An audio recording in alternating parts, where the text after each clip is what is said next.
I'm making a quick video showing how to replace the low beam headlight on a 2006 BMW 325i. You want to do it through the wheel well. You can do it from the top up here, but especially on the driver's side, the airbox is kind of in the way. So it's easier just to, if you're doing this on the ground, just turn the steering wheel all the way to the side so you can access this little cover here. If you can access that cover, you can just use a coin or something like that to rotate this just till it's like that. And then this cover just kind of pops right off there. So rotate those, and then the cover comes right off. With the cover off, you can see this right here is where the bulb is. Let me get my lighting a little bit better.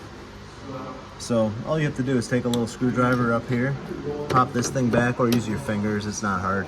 Just kind of lift that up a little bit, and then this whole thing kind of comes right out. So reach in there, pull this down. There it is, and there's your bulb. It's an H7 bulb, and first you want to unplug it. So just pull straight back on this 2-pin plug like this. I'll show you what I just did. I just pulled this. I just pulled this back. And now you take this little spring clip right there.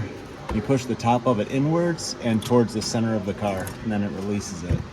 So with that released like that, you can just pull the bulb straight out. You don't rotate it, nothing like that. You just pretty much move all that stuff out of the way and pull it straight out.